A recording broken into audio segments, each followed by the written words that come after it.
경기도의 한 주택 건설 현장.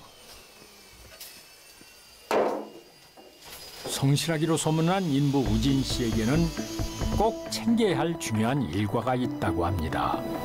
2시다. 갑자기 일손을 놓은 우진 씨. 이제 2시밖에 안 됐는데 벌써 퇴근이라도 하는 걸까요? 그때 어이, 거기! 작업 반장이 우진 씨를 불러 세웁니다.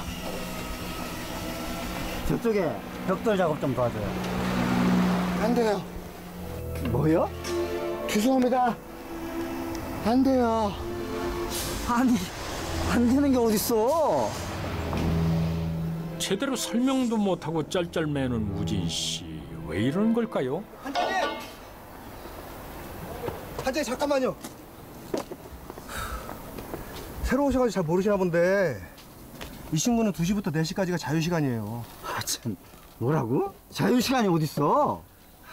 그게 좀 그럴 만한 사정이 있어가지고요. 그래?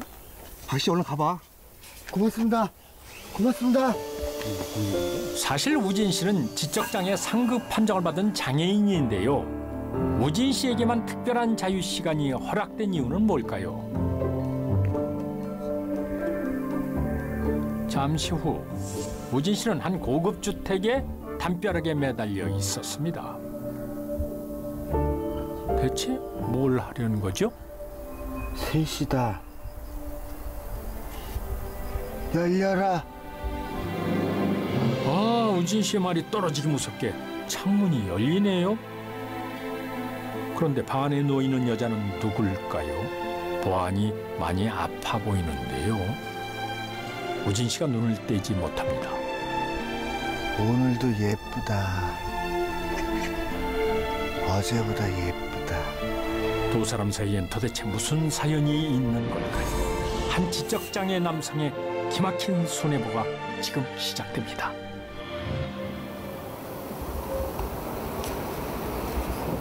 공사 현장에서 일을 마친 우진 씨가 학원 앞을 서성이고 있습니다. 누굴 기다리고 있는 모양인데요. 약속이라도 있는 걸까요? 바로 그때. 잠깐만. 왜? 안에서 아니야? 먼저 가 있어. 여긴 왜 왔어? 보고 싶어서 내 딸. 이거 우리 미나가 좋아하는 슈크림빵. 살쪄. 안 먹어. 아니야, 이거 먹어도 돼. 살 안 쪄. 학원 버스 타해. 간다. 이거 가져가. 가자. 저 사람 뭐야? 몰라. 사람 생각해봐봐. 가자. 하나뿐인 딸에게 차갑게 외면당한 우진 씨. 나무를 사연이 있는 듯합니다. 다음 날, 한 나이 많은 여성이 우진 씨의 공사 현장을 찾아왔습니다. 그런데 어째 분위기가 심상치 않습니다.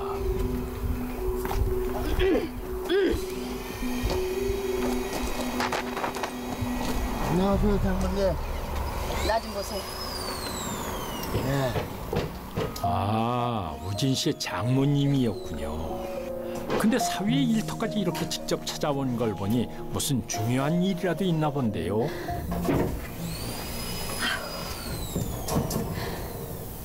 어제 미나 찾아고 있었다며? 네. 왜 이렇게 말을 안 듣나? 응? 자네가 미나 앞에 안 나타나는 게 미나 도와주는 거라니까. 미나 내 딸이에요. 나도 미나 보고 싶어요. 아이고 답답해. 아유 말해 뭐래. 아유. 아무 소리 마. 여기 도장 찍어. 그런데 장모가 내민 한 장의 서류. 아니 이건 합의 이혼 신청서 아닙니까? 안 돼. 싫어요. 장모님 죄송합니다. 대체 무슨 사연이 있기에 장모가 사위에게 이혼을 강요하는 걸까요? 안 돼요. 이야기는 3년 전으로 돌아갑니다. 사실 우진 씨의 장애가 선천적인 것은 아니었는데요. 듬직한 남편이자 자상한 아빠였던 우진 씨. 저녁에 외식하자. 당신 좋아하는 보쌈 어때? 좋지요. 퇴근하면서 전화할 테니까 미나랑 같이 나와. 다녀올게. 갔다 와요. 운전 조심하고. 아, 결혼 15년 차 맞습니까? 우진 씨 부부 참 금슬 좋습니다. 예, 죄송합니다. 오늘 물량이 많아서. 예. 10분 안에 도착합니다. 예. 가족과의 저녁 약속을 위해 배달을 서두르던 우진 씨. 그런데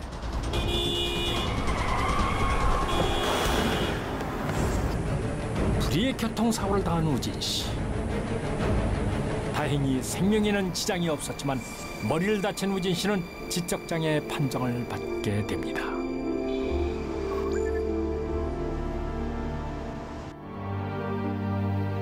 사고 후 아픈 남편을 대신해 생활전선에 뛰어든 아내 연주 씨.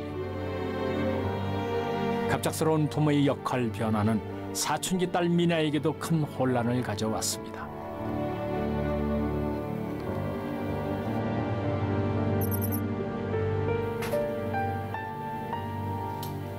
엄마를 대신해 아픈 아버지를 보살펴야 했던 미나.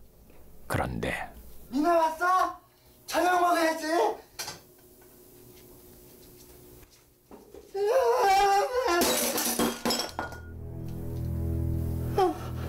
아, 이거 어째? 아까워서. 아 그러게 아직 움직이지 말랬잖아. 왜 이래 만들어 왜?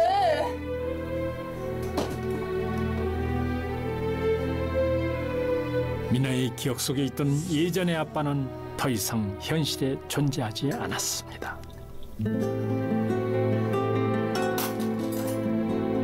아이씨 이게 뭐야?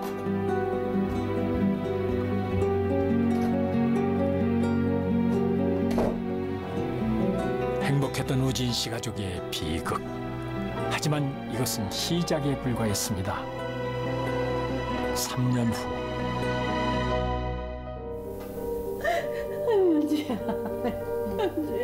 장모와 함께 병원을 찾은 우진 씨. 아내 연주 씨에게 대체 무슨 일이 있는 걸까요? 여보야, 여보야, 어떡해? 여보야, 우리 여보. 네가 내 딸 인생 망쳤어. 내 딸 어쩔 거야? 장모님, 연주가 많이 아파요? 내 딸 옆에서 좀 사라져. 제발 내 딸 옆에서 떨어지라고. 일을 마치고 새벽녘에 귀가하던 연주 씨가 불의의 교통사고로 의식불명 상태에 빠진 것인데요. 현경 씨는 이 모든 불행이 사위 탓인 것만 같습니다. 3개월 후 연주 씨가 퇴원하는 날.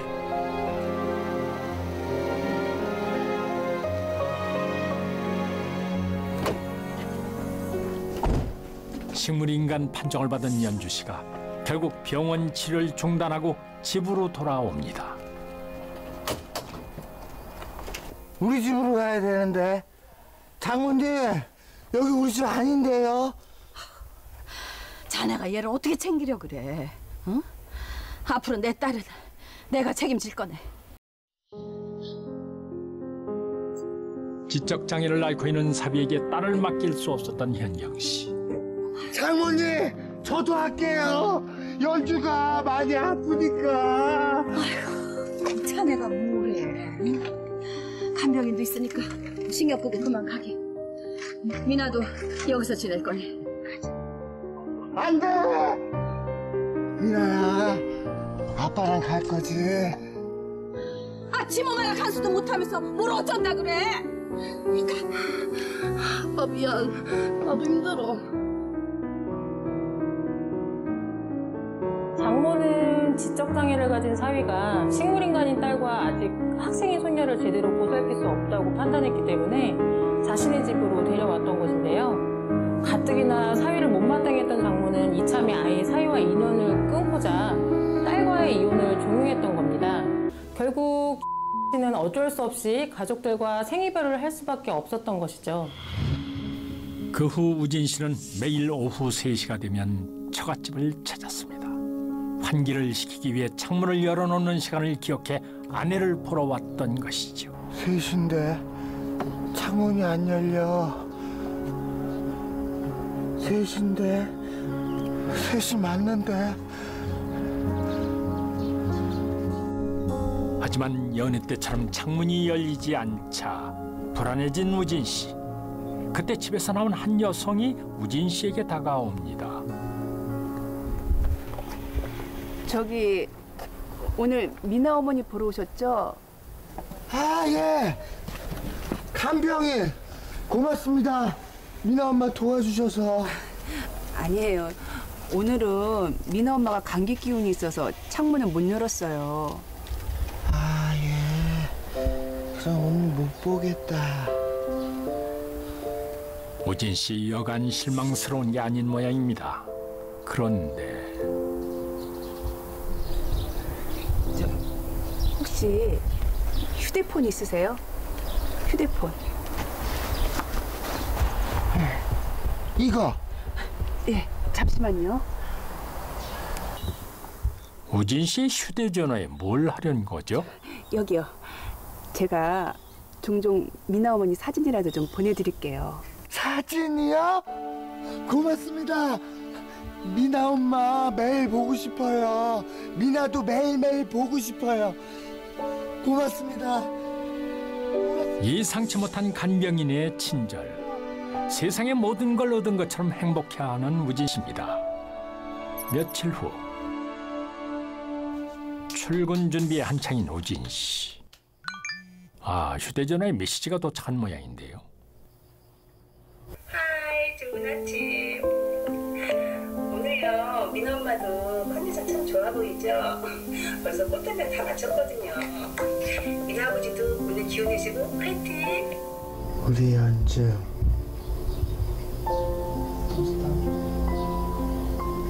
예쁘다. 간병인 덕분에 우진 씨는 매일 아침 아내를 보며 하루를 시작할 수 있었는데, 하지만 그의 행복은 그리 오래가지 못했습니다. 연주야, 안 돼. 안 돼. 연주야. 연주야. 아내 연주 씨에게 또 무슨 일이 생긴 걸까요? 아, 끝내 연주 씨가 세상을 떠나버리고 말았습니다. 마지막 순간 그토록 사랑하던 아내의 손 한 번 잡아보지 못한 우진 씨. 장모님이 연주 못 만나게 했는데 연주 죽었어. 이제 다시는 영영 연주 못 봐. 저랑만 만나지 않았어도 우리 연주 저렇게 안 됐을 걸세. 장모님이 못 만나게 했는데 우리 연주 죽었어. 이제 다시는 연주 못 봐. 엄마 앞에서 왜 그래?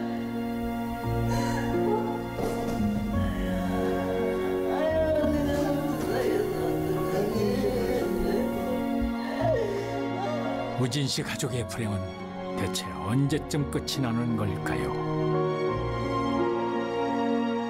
장례를 마치고 보름이 흘렀습니다.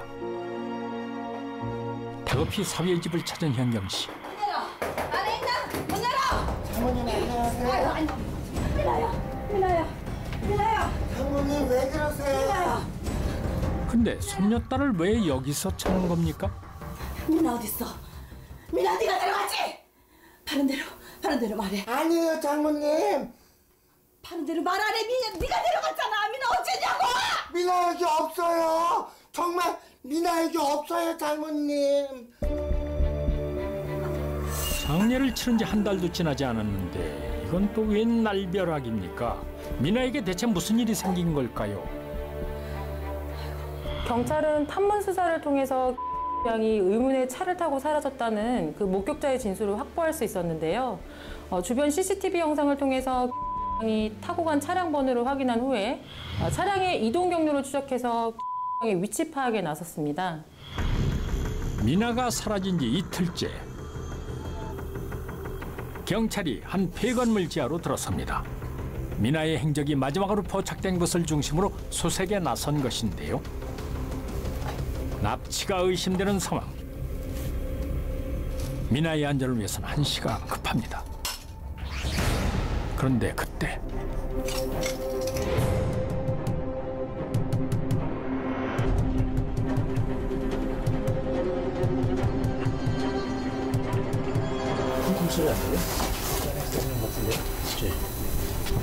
무슨 소리일까요? 경찰이 소리를 쫓아 움직이기 시작합니다.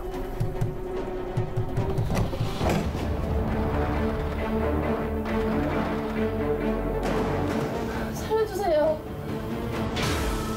드디어 미나를 찾았습니다.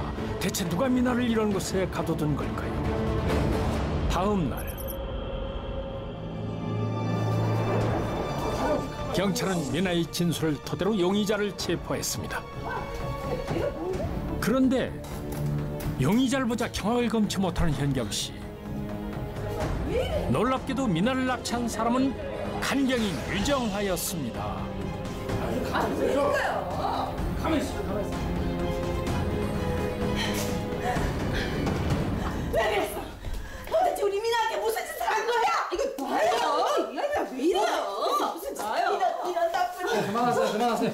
자리에 앉으실게요. 우진 씨에게 아내의 사진까지 보내주며 친절을 베풀었던 정화 씨가 대체 왜 이런 끔찍한 일을 벌인 걸까요?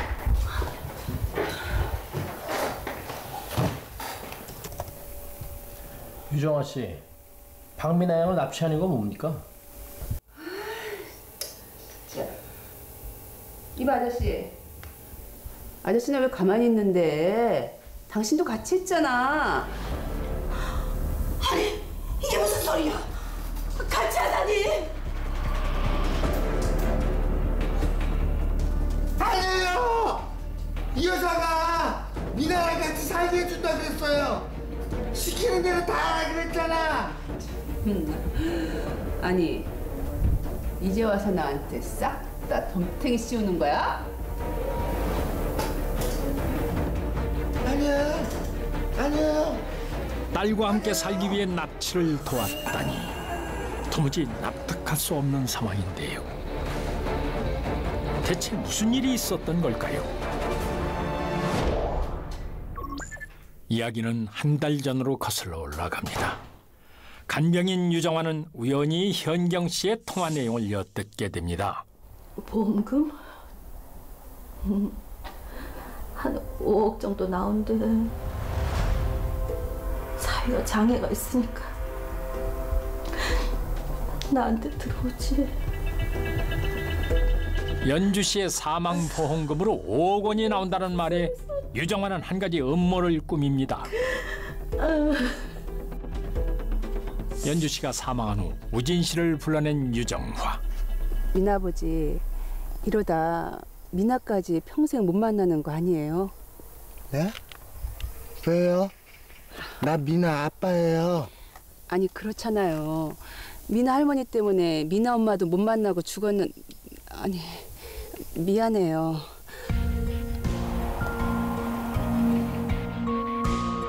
간병인은 에게 딸과 함께 살게 해주겠다며 접근했는데요. 아내의 사망보험금으로 5억 원이 나왔는데 그 돈이 있으면 법적으로 씨에게 그 딸을 키울 수 있는 권리가 주어진다면서 거짓말을 했던 겁니다. 소송을 하면 장모에게서 아내의 사망보험금 5억 원을 받아올 수 있다면서 씨를 꼬드겨서 결국 민사소송을 했는데요.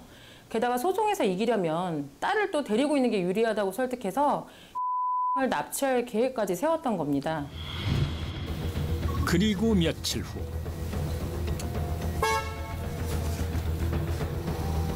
미나야. 아줌마. 보니까 너인 것 같아서 타 데려다 줄게. 감사합니다. 우연을 가장해 미나에게 접근한 유정화. 아무런 의심도 없이 차에 오른 미나는 그렇게 유정화에게 납치를 당했던 것입니다.